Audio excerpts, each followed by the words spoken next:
उनको उनका ध्यान कहीं और भटका देते हैं, जो मोदी जी और अमित शाह साहब को और आरएसएस और बीजेपी को नुकसान पहुंचा सकता है। इसीलिए आरएसएस और बीजेपी वोट चोरी करके पूरे देश को लूट पा रहे हैं। सीधी सीधी बात है ये। तो आप कहना चाह रहे तमाम पार्टियों में आरएसएस के लोग बैठे हुए हैं, कांग्रेस में आरएसएस के लोग बैठे हुए हैं, 100 समाजवादी में आरएसएस के लोग बैठे हुए हैं। 100% तेजस्वी यादव साहब को भूल गए, बसपा को भूल गए आप। ये तमाम भी तो विपक्ष की पार्टियां, तमाम विपक्ष की पार्टीज के अंदर यही उनका सबसे बड़ा हथियार और औजार है, आरएसएस और बीजेपी का। नेतृत्व के चारों तरफ अपने लोग बिठा दो और वो नेतृत्व को भटकाए रखें। ममता बनर्जी साहिबा क्योंकि संघर्षों में बहुत ज्यादा निकल के आई हैं, उनकी जान के ऊपर भी कई हमले हुए, तो हैं स्लीपर सेल्स वहां भी, वो थोड़ा उनके काबू में कम आती हैं, इसीलिए वहां पे रिजल्ट थोड़े अच्छे आते हैं। लेकिन अब आरएसएस और बीजेपी है ना, मैं आपको लुटेरे का एग्जांपल देता हूँ, जहां चौकीदार, और चौकीदार से मेरा अब मुराद रहती है ऑपोजिशन पॉलिटिकल पार्टीज के उनके लीडर्स। जहां चौकीदार मजबूत होता है, लुटेरे वहां ज्यादा संख्या में आते हैं, ज्यादा हथियारों से लैस होकर आते हैं, ज्यादा तैयारी के साथ आते हैं। जहां चौकीदार कम होता है, वहां कम संख्या में भी आके पूरा मोहल्ला लूट लेते हैं। ये तो सबको पता ही है ना। डाकू जब आते हैं तो अगर गांव के लोग तगड़े होंगे, मजबूत होंगे, उनके लीडरशिप मजबूत होगी, तो ज्यादा संख्या में आते हैं अगर लूटना चाहते हैं। तो ये है इसकी कहानी। लेकिन हम आपने ये बात कही देंगे, अब हम अकेले हाथ से भी जब इतने सारे काम करने में अब तक सक्षम हैं, हाई कोर्ट से भी ऑर्डर कराया हमने वीडियोग्राफी का, कानून बदल दिया, फिर कोर्ट में आके ये बताया कि हमने सबूत नष्ट कर दिए दिल्ली हाई कोर्ट में, तो ये सब हमारी कामयाबियां हैं जो एक ऑफिस से हो रही हैं। एक नहीं सर, अगर आप कह रहे कि वोट चोरी हो रही है तो विपक्ष सड़क पे क्यों नहीं आ रहा, सड़क पे आंदोलन क्यों नहीं कर रहा है? बस चुनाव खत्म हो जाते उसके बाद फिर से रोना। ओवैसी ने तो कहा कि रोना बंद कर दीजिए आप लोग ये ईवीएम का और इसका। ओवैसी साहब को ईवीएम से 5 सीटें आ गई है ना, तो क्यों नहीं कहेंगे। प्रशांत किशोर साहब भी आरएसएस की पार्टी वाले हैं, मतलब जन स्वराज भी आरएसएस की एक पॉलिटिकल पार्टी है, और ओवैसी साहब की भी जो ऑल इंडिया मजलिस है इत्तेहादुल मुस्लिमीन है, वो भी आरएसएस की ही एक पार्टी है, जैसे बीजेपी एक पार्टी लगा हुआ है। सर आप आरएसएस बता रहे हैं, तो नाम में क्या होता है? नाम ही में सब है। सबके सब आरएसएस वाले बोल नहीं रहे हम बड़े देशभक्त हैं, हम देश को आगे बढ़ाना चाहते हैं, ये करना चाहते हैं, वो करना चाहते हैं। कर क्या रहे हैं? आईएसआई और पाकिस्तान और चाइनीज एजेंसीज के साथ मिलके, जो इनके मनुवादी मानसिकता के डीआरडीओ में साइंटिस्ट पकड़े गए थे ना एक, वो भी आईएसआई से संबंध। कितने लोगों के आरएसएस और बीजेपी के आईएसआई से संबंध डायरेक्ट नजर आते हैं।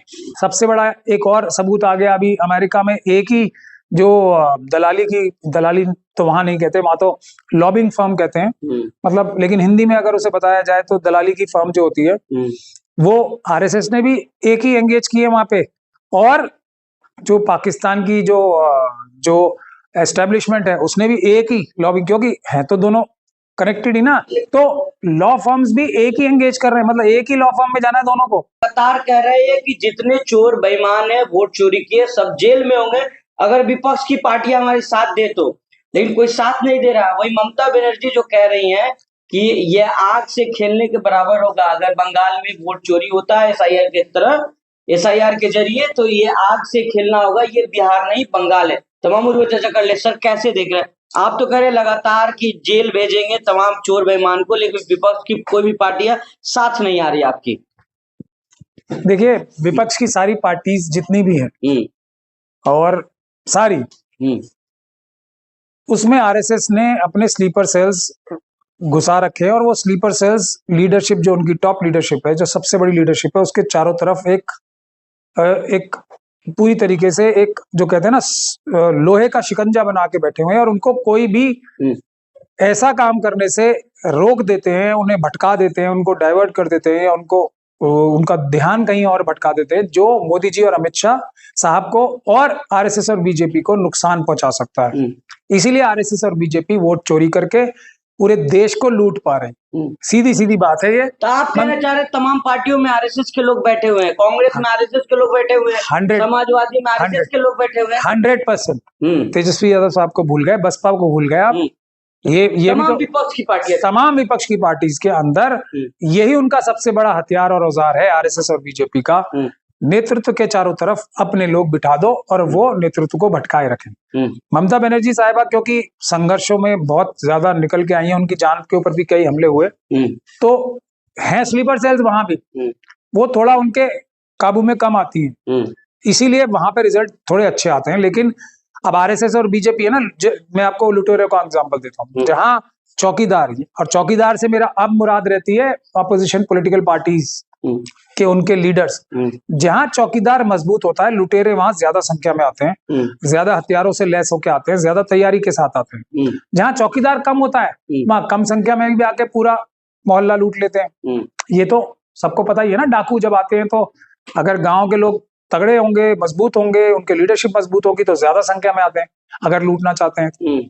तो ये है इसकी कहानी। लेकिन हम अपने ये बात कही देंगे, अब हम अकेले हाथ से भी जब इतने सारे काम करने में अब तक सक्षम हैं, हाई कोर्ट से भी ऑर्डर कराया हमने वीडियोग्राफी का, कानून बदल दिया, फिर कोर्ट में आके ये बताया कि हमने सबूत नष्ट कर दिए दिल्ली हाई कोर्ट में, तो ये सब हमारी कामयाबियां हैं जो एक ऑफिस से हो रही हैं। एक नहीं सर, अगर आप कह रहे हैं कि वोट चोरी हो रही है तो विपक्ष सड़क पे क्यों नहीं आ रहा, सड़क पे आंदोलन क्यों नहीं कर रहा है? बस चुनाव खत्म हो जाते हैं उसके बाद फिर से रोना।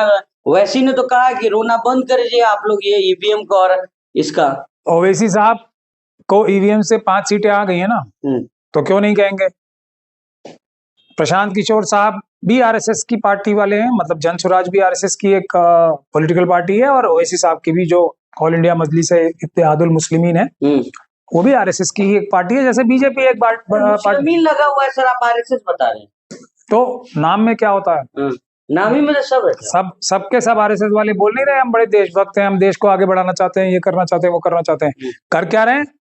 आईएसआई और पाकिस्तान और चाइनीज एजेंसीज के साथ मिलके, जो इनके मनुवादी मानसिकता के डीआरडीओ में साइंटिस्ट पकड़े गए थे ना एक, वो भी आईएसआई से संबंध। कितने लोगों के आरएसएस और बीजेपी के आईएसआई से संबंध डायरेक्ट नजर आते हैं। सबसे बड़ा एक और सबूत आ गया अभी अमेरिका में, एक ही जो दलाली तो वहां नहीं कहते, वहां तो लॉबिंग फर्म कहते हैं, मतलब, लेकिन हिंदी में अगर उसे बताया जाए तो दलाली की फर्म जो होती है, वो आरएसएस ने भी एक ही एंगेज की है वहां पे, और जो पाकिस्तान की जो एस्टेब्लिशमेंट है उसने भी एक ही लॉबिंग, क्योंकि है तो दोनों कनेक्टेड ही ना, तो लॉ फर्म्स भी एक ही एंगेज कर रहे हैं, मतलब एक ही लॉ फर्म में जाना है दोनों को।